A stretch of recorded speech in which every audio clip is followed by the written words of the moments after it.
Ohio in 1985 was a place that believed it understood itself. Not because it was perfect, but because it was familiar. The towns were small enough to recognize faces, large enough to disappear into routine. Teenagers walked the same roads their parents once had.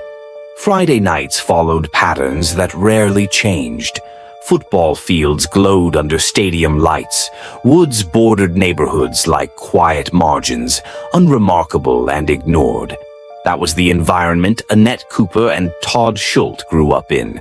Not extraordinary lives, not tragic ones, yet. Just lives unfolding the way they were expected to. Annette Cooper was 17 and already tired of being told she was too serious.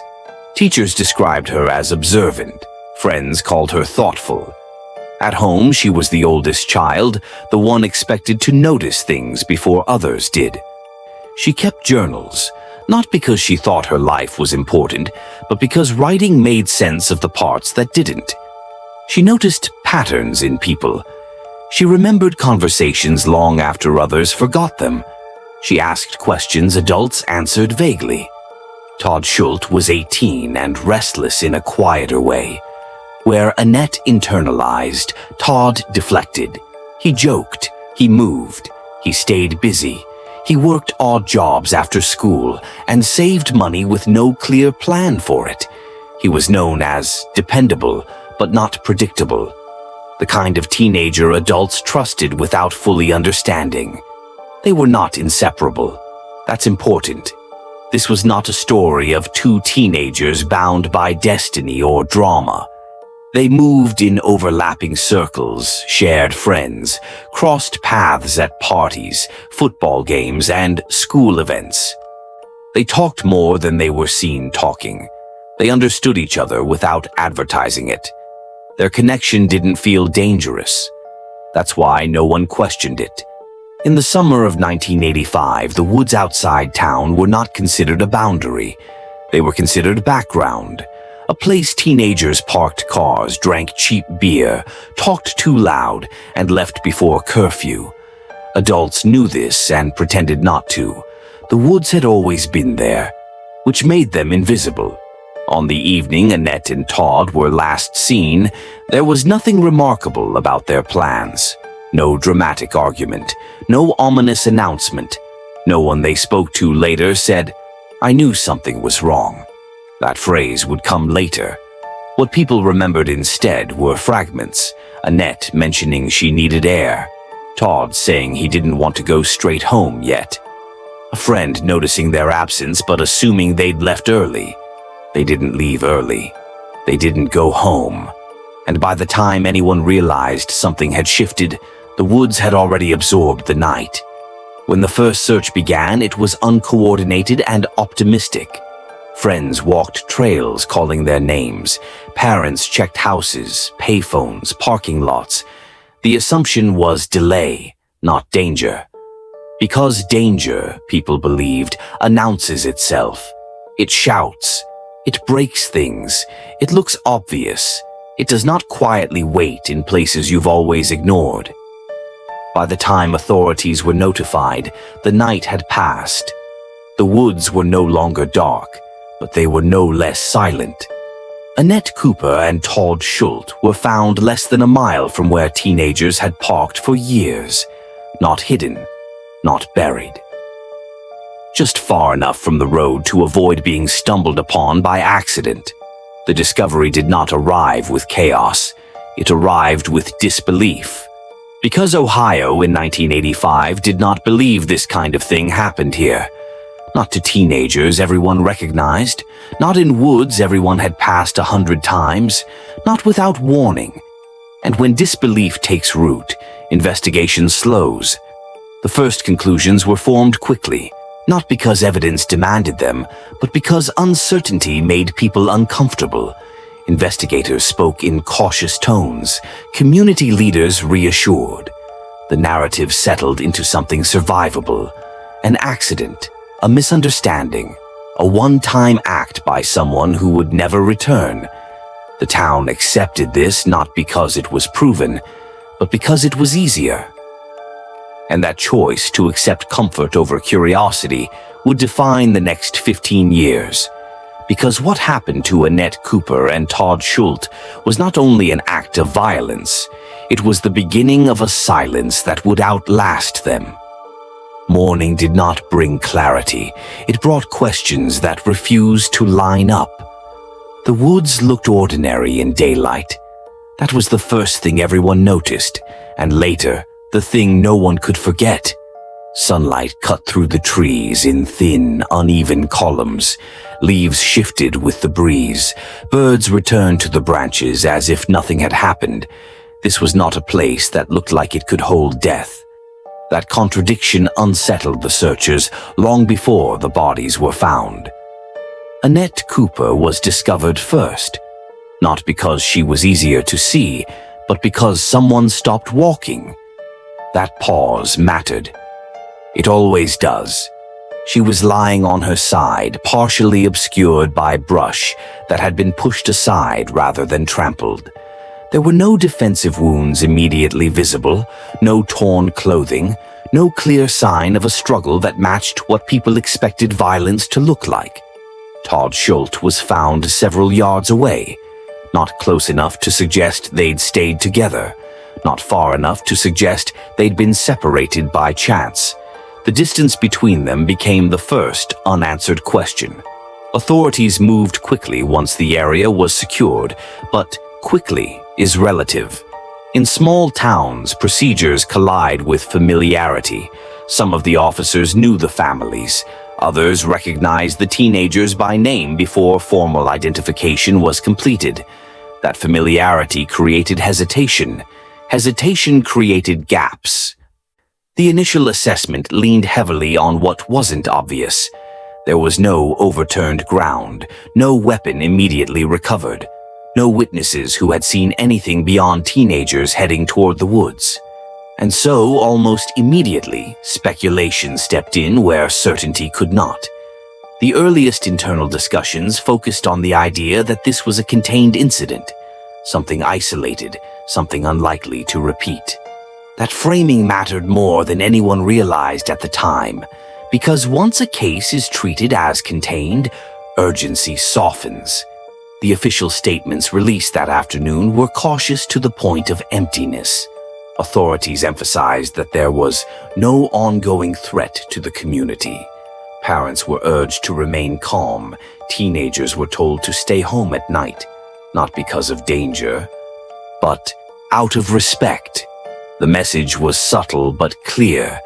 This was an exception, not a warning.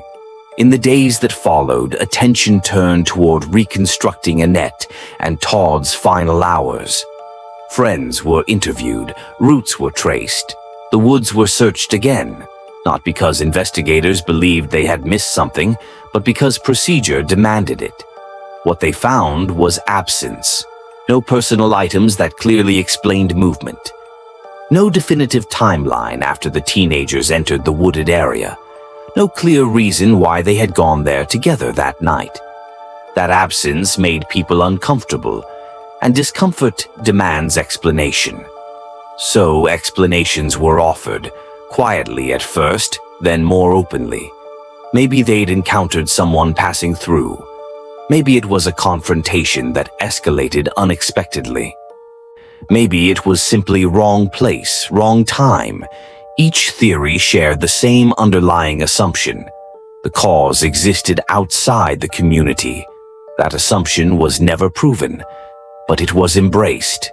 By the end of the first week, the investigation had narrowed its focus prematurely. Tips that didn't align with the developing narrative were deprioritized. Leads that suggested familiarity, routine contact, known faces, repeated presence near the woods were noted, then shelved. No one said this aloud. It didn't need to be said. The case had acquired a shape, and anything that didn't fit that shape was treated as noise. Annette and Todd's families noticed the shift before anyone else did. Questions were answered with rehearsed sympathy. Updates grew less frequent.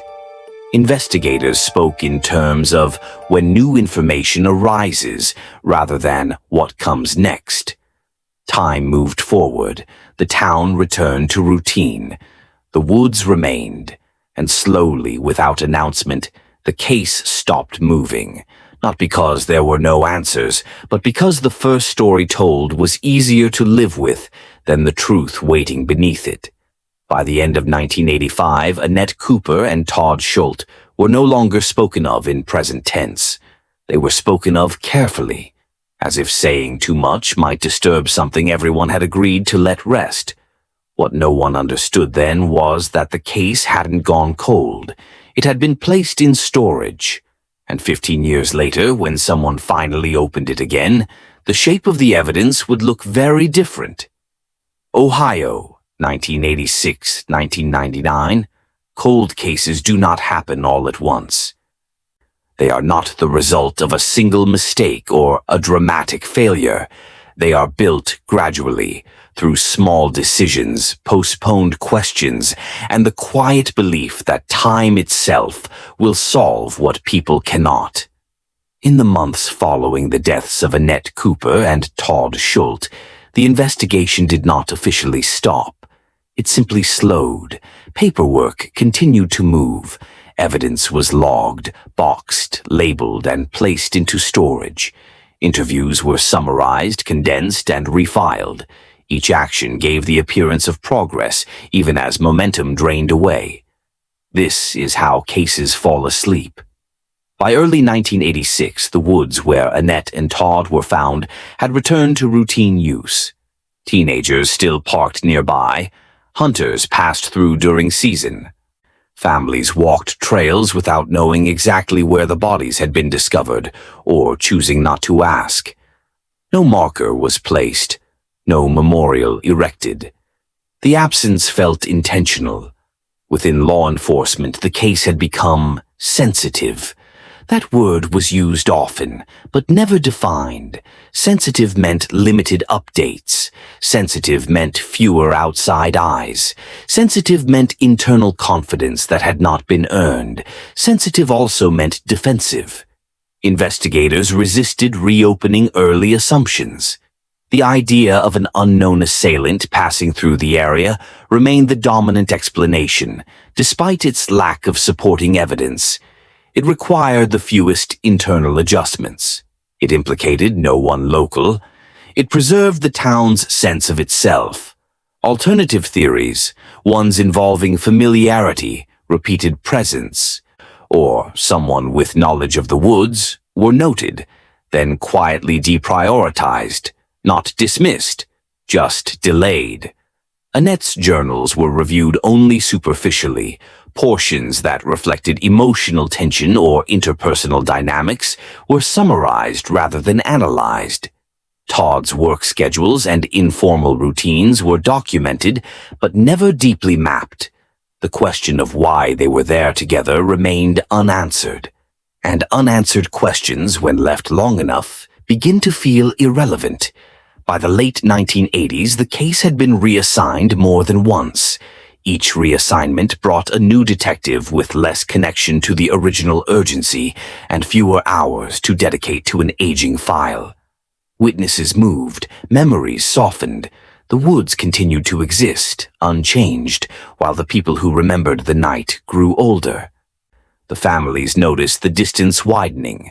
Annette's parents stopped receiving updates entirely. Todd's relatives were told there was nothing new to share. When they asked what that meant, they received explanations that sounded reasonable, but felt final. The case had not been closed, but it had been decided. Throughout the 1990s, the file gathered dust in a way that was not dramatic, but deeply effective. It became historical rather than active, a reference point rather than a responsibility. New cases demanded attention, new crimes arrived with fresh urgency, and Annette and Todd became part of the past, a tragedy acknowledged but no longer interrogated. Yet during those years, small things continued to surface. Rumors, unverified sightings, offhand comments overheard and reported, long after the fact. None of these were enough, on their own, to justify reopening the case, and so they were collected without consequence, filed away like artifacts instead of leads. What investigators failed to recognize was that the pattern itself was evidence, because cases that involve strangers rarely produce persistent local whispers. Cases that involve proximity do. Still, the file slept. By the late 1990s, Annette Cooper and Todd Schult were rarely mentioned outside anniversaries. Their names appeared in brief newspaper retrospectives, framed as reminders of a darker time that had passed. The implication was comforting. It was also wrong. Because time had not resolved the case, it had only protected it. And then, in 2000, something shifted. Not suddenly, but decisively. A routine review initiative was launched, intended to reassess unresolved cases from the previous decades. Annette and Todd's file was pulled not because of new evidence, but because of its age. That was enough. The detective assigned to the review approached the case without the benefit, or burden, of the original assumptions. They read the file not as a narrative, but as a sequence of decisions. And what stood out immediately was not what was included. It was what wasn't. Critical questions had been postponed indefinitely. Familiar connections had been labeled incidental. Timelines had been accepted without verification. The case had not gone cold due to lack of effort. It had gone cold because it had been allowed to. And as the review began, it became clear that reopening the case would not only challenge old conclusions, it would expose how easily certainty had replaced curiosity. If you're still listening at this point, understand this. Cases like this don't stay buried on their own. They stay buried because attention fades. Subscribing isn't passive. It's pressure. And pressure is often the only thing that makes silence uncomfortable enough to break. By the end of 2000, Annette Cooper and Todd Schult were no longer historical footnotes. They were active questions again. And the answers, waiting in the file, were about to change everything the town thought it knew. Ohio, 2000. Reopening a case does not feel like progress at first. It feels like disruption. The detective assigned to Annette Cooper and Todd Schult's review did not begin with theories. They began with margins, notes written years apart by different hands, using different language to describe the same moments. The first realization was structural. The case had been told as a story instead of examined as a system. Timelines were accepted rather than tested.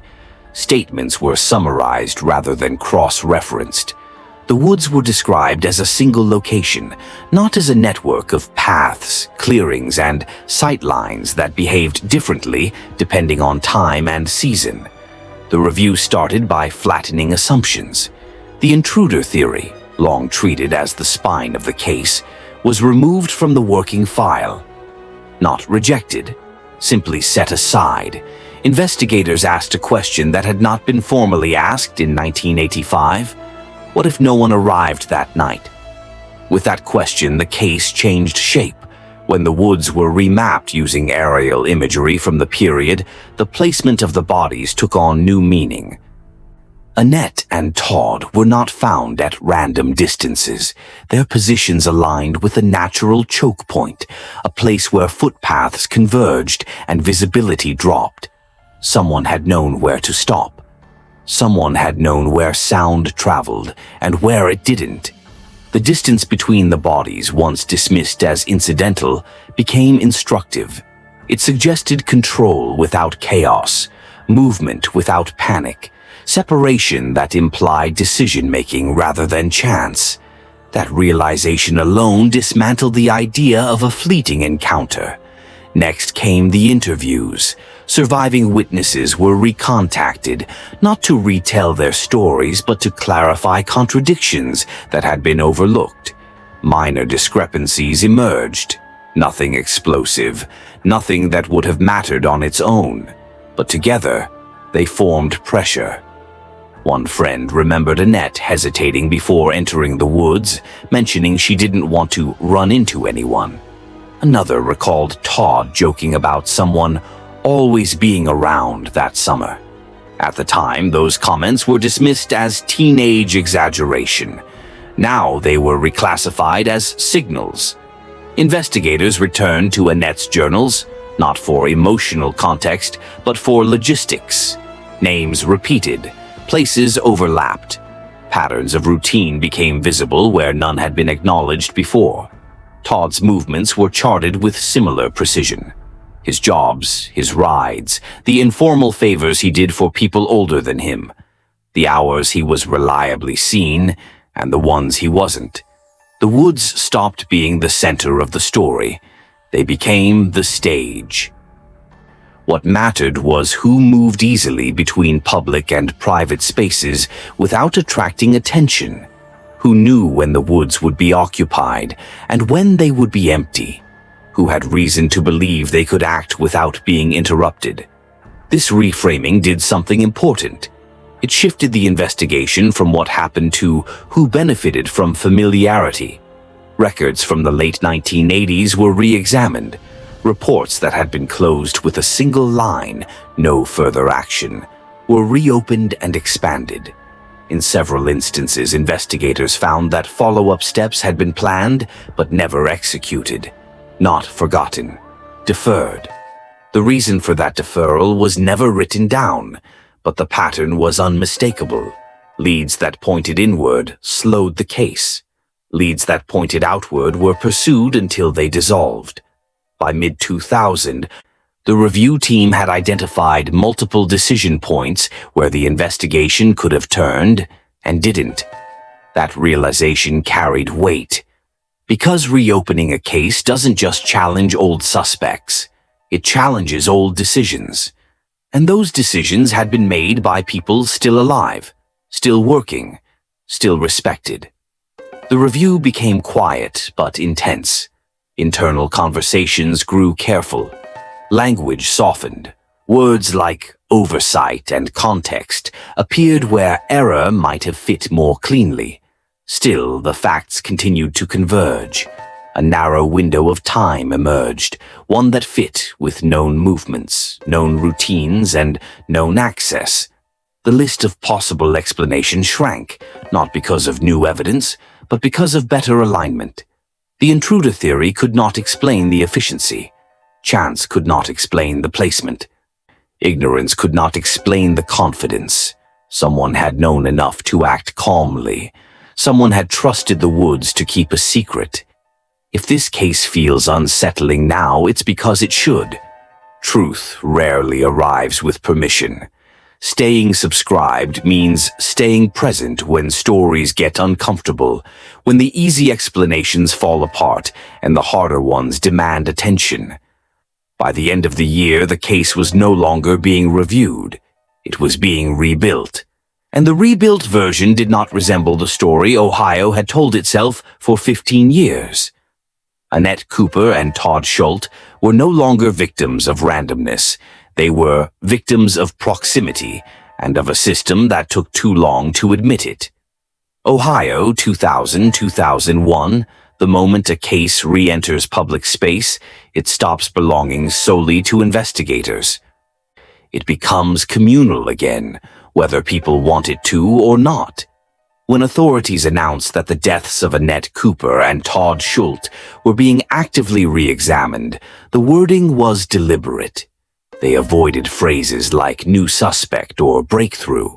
Instead, they spoke of fresh review and updated methods. But the implication was unavoidable.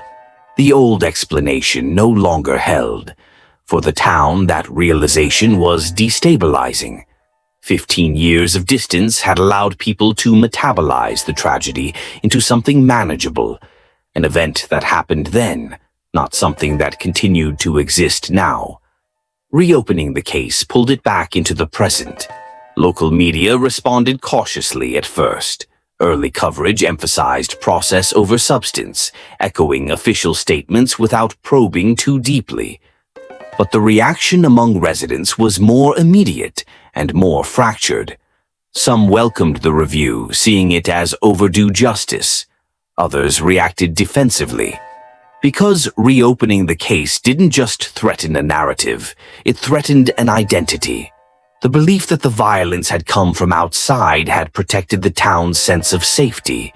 Questioning that belief meant accepting that something familiar had been misunderstood for years, and misunderstanding carries responsibility. As investigators quietly continued their work, they also began something else: comparison. They compared what had been known in 1985 with what had been done. They mapped missed follow-ups against available resources at the time. They identified points where action had been possible and consciously delayed. Those findings did not stay internal for long. Requests for records increased. Journalists filed inquiries. Former officers were asked to comment on decisions they hadn't revisited in years. Some cooperated readily, others declined, citing time, memory, or retirement. The story began to split into layers. One layer focused on Annette and Todd, their lives, their final hours, the injustice of the delay. Another layer focused on the investigation itself. That second layer proved more uncomfortable, because it raised questions no one had wanted to ask in 1985. Why were certain leads deprioritized? Why did familiarity override scrutiny? Why was reassurance prioritized over uncertainty? The answers were not singular. They involved culture, assumptions, institutional momentum, the human tendency to stop searching once a story feels complete. By mid-2001, it was clear that the case could no longer be quietly resolved. Too many contradictions had surfaced. Too many people had noticed that the reopened investigation wasn't just adding details, it was correcting direction. Annette Cooper and Todd Schult's names appeared more frequently in the news, no longer as a historical reference, but as an unresolved reality. The woods were mentioned again. The distance between the bodies was discussed publicly for the first time. Details once deemed insignificant now carried weight. Public pressure began to mount, not loudly but steadily. It came from families who had waited too long, from residents who realized the old explanation no longer satisfied them, from journalists who sensed that the story extended beyond the crime itself. The investigation responded by narrowing its language even further. Officials avoided speculation. They emphasized integrity. They acknowledged past limitations without admitting fault. This balance was intentional. The goal was progress without collapse. But progress has momentum, and once the case reached this stage, it could not return to silence. Internally, the investigation reached a point of alignment.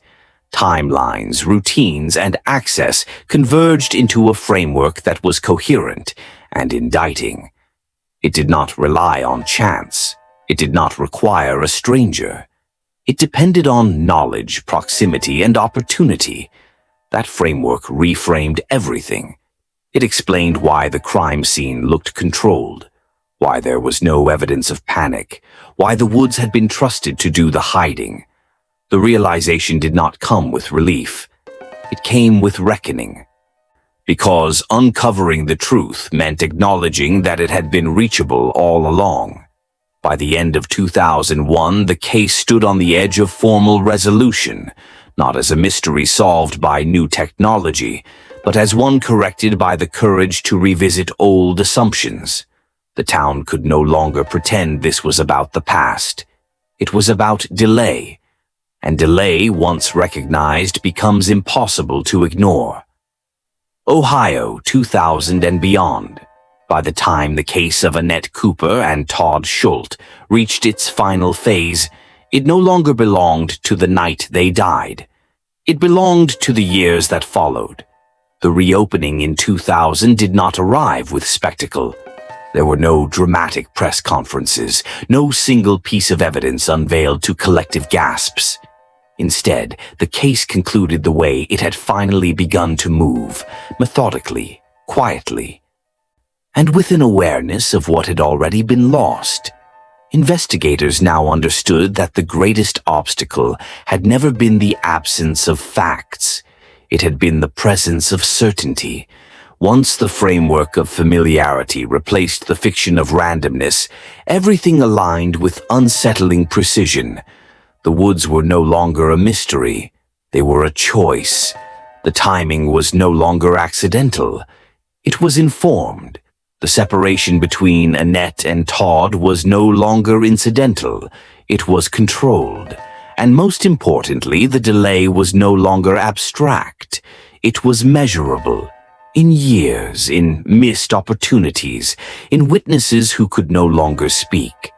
The uncovering of the case in 2000 forced institutions to confront something rarely acknowledged openly, that investigations do not fail only through negligence, but through comfort, through the desire to believe the first explanation that restores order. Internal reviews followed, procedures were revised, language changed. Familiarity was no longer treated as neutral. It was reclassified as a variable, one that required scrutiny rather than trust. None of this brought Annette or Todd back, but it changed how their absence was understood. They were not victims of an unsolvable crime. They were victims of a solvable one that waited too long. For their families, the uncovering offered something complicated. Not closure, because closure implies finality, but correction. The truth was no longer distorted by convenience. Their children were no longer explained away. They were finally seen accurately. The town, too, had to adjust. The belief that the violence had been external had allowed people to mourn without self-examination. Losing that belief meant accepting that the danger had been closer than anyone wanted to admit, and that recognizing it sooner might have altered everything that followed. This is the quiet lesson of the case, that justice delayed is not neutral, that silence is not passive, that time does not heal what accountability postpones. Annette Cooper and Todd Schult were teenagers whose lives ended in the woods, but their case lived on in filing cabinets, assumptions, and unasked questions for 15 years. The uncovering in 2000 did not rewrite history. It corrected it.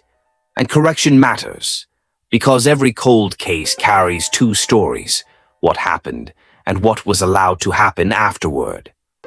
This one reminds us that the second story can be just as consequential as the first. If you've stayed until this point, you already understand how easily stories fade when attention moves on. Subscribing isn't about content. It's about refusing to let cases like this disappear again. Silence is what gave this one 15 years. Attention is what stops the next. Annette Cooper and Todd Schult were not forgotten. They were delayed. And remembering them now isn't about the past. It's about refusing to repeat it.